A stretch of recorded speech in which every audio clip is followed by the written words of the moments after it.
The lights inside the Sands Hotel cast long shadows across the casino floor. It was late, past 2 in the morning, and the air hung thick with cigarette smoke and the tired hum of slot machines winding down. Most of the high rollers had gone to bed.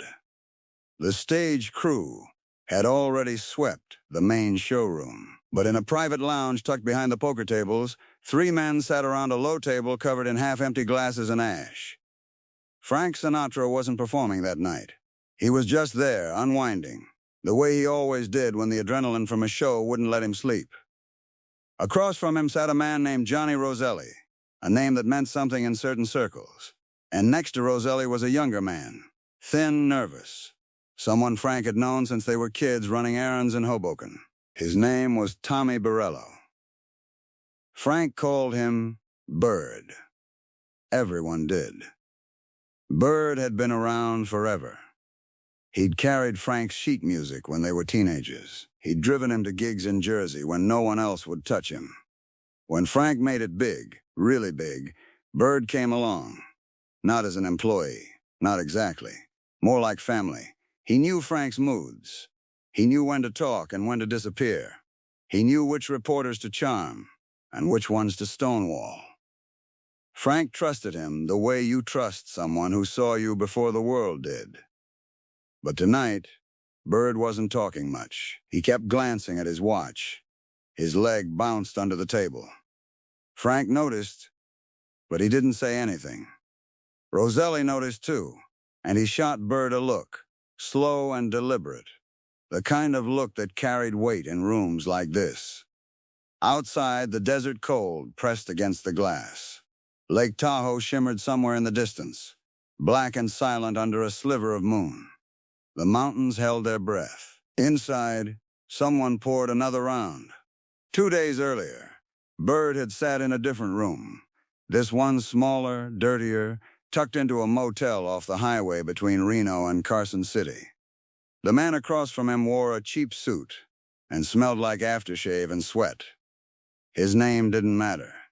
What mattered was the briefcase on the bed. $50,000 in cash. 50s and hundreds bundled tight. The man didn't smile. He just slid a piece of paper across the table. It had names on it, dates, times, places Frank would be, who he'd be with, what he'd say in private, the kind of information that could ruin friendships, break business deals, end careers, the kind of information that certain people would pay for, the kind that could get someone killed. Bird stared at the paper for a long time. His hands were shaking, not from fear, from something else. Something older. Resentment, maybe. Or exhaustion. He'd spent 20 years in Frank's shadow. 20 years watching other people get rich, get famous, get credit. 20 years being the guy who made things happen and never got his name in the lights. He thought about his mother, still living in that same cramped apartment in Jersey. He thought about his daughter, the one who needed braces and piano lessons and a future that didn't look like his past. He thought about all the times Frank had promised to take care of him, and he had, sure, but taking care of someone isn't the same as seeing them. Bird picked up the pen. He didn't feel good about it. But he told himself it was just business. Information. Words. Not blood. Not betrayal, just words. The man took the paper, placed it in the briefcase, and left. Bird sat alone in that motel room for 3 hours, staring at the cash, waiting for the guilt to arrive. It didn't. Not yet. Back at the Sands, Frank leaned back in his chair and lit another cigarette. He looked tired. Not the kind of tired that comes from a long show. The kind that lives deeper. He'd been fighting with the press again. Someone had printed something ugly about Ava, and it stirred up old wounds. He didn't talk about it much, but you could see it in his eyes. Bird finally spoke. "You okay, Frank?" Frank didn't look at him. Yeah, I'm fine. Roselli stood, stretched, said something about needing to make a call.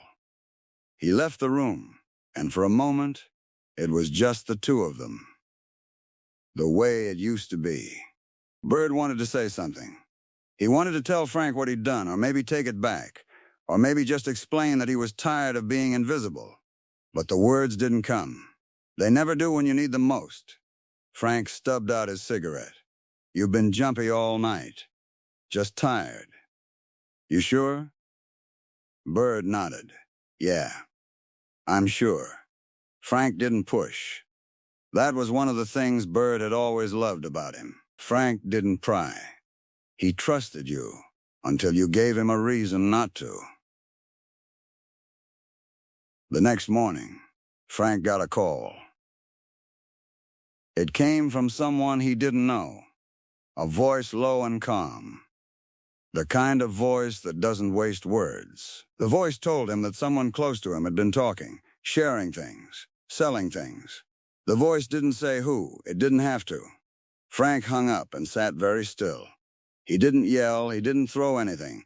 He just sat there breathing slowly, the way you do when the floor drops out from under you and you're trying to remember how to stand. He made another call. Then, another. By noon, he knew. Bird was at his apartment when the knock came. He opened the door and saw two men he recognized. They didn't say anything. They didn't need to. Bird's stomach turned to ice. He tried to speak, tried to explain, but one of the men just shook his head. Frank wants to see you. They drove in silence.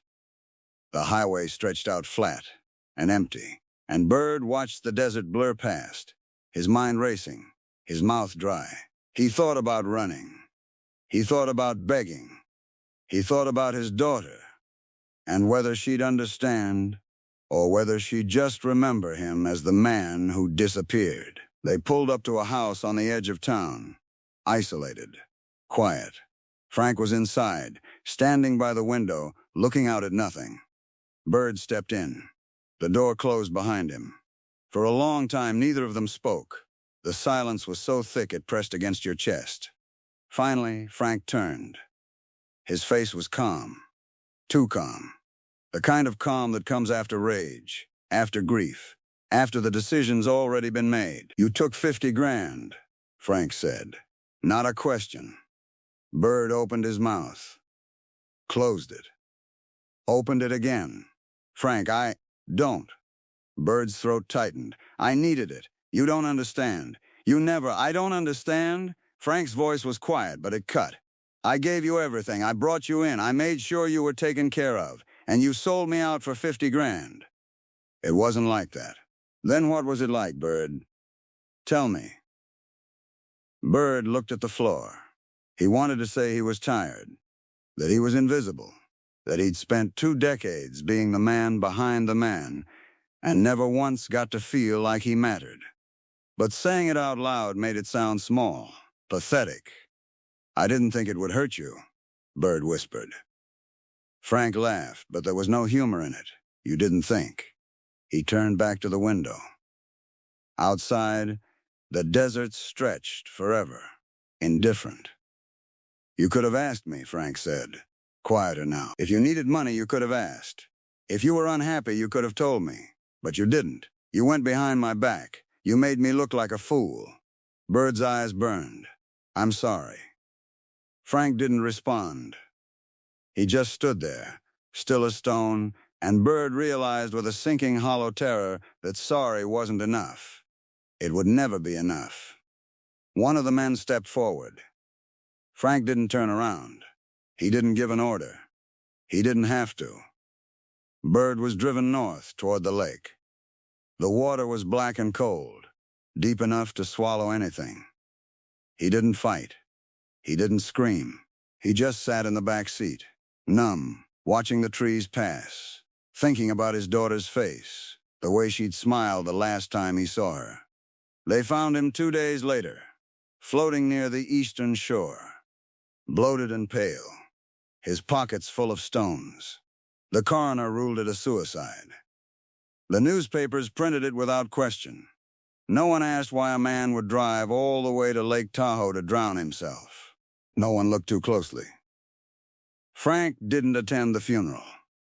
He sent flowers, white roses, no card. He never spoke about Bird again. Not in public, not in private. When people asked, he changed the subject. When reporters dug, they hit walls. The story died quietly, the way certain stories do when the right people want them to.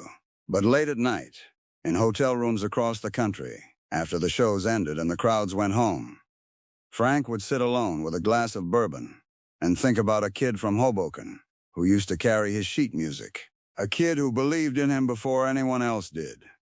A kid who betrayed him for $50,000 and paid for it with his life. He didn't feel good about it.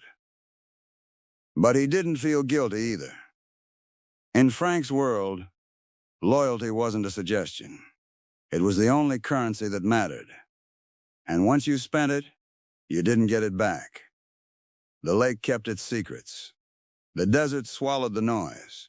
And somewhere in the silence between what was said and what was done, the truth settled into the dark water and stayed there. Years later, someone asked Frank if he believed in forgiveness. He took a long drag from his cigarette, exhaled slowly, and said, "Depends on what you did." They didn't ask again. The flowers on Bird's grave stopped coming after the first year. His daughter grew up and moved away. His mother died without ever knowing what really happened. The motel where he signed the paper was torn down and replaced with a gas station. The briefcase with $50,000 was never found. But the lake remembers. It always does. And on certain nights, when the wind is still and the moon hangs low, you can almost hear it, the sound of a man's last breath leaving his lungs, swallowed by water too deep and too cold to care. Frank kept singing. He kept performing. He kept building his empire, surrounded by people who loved him, feared him, or both. He never let anyone get that close again.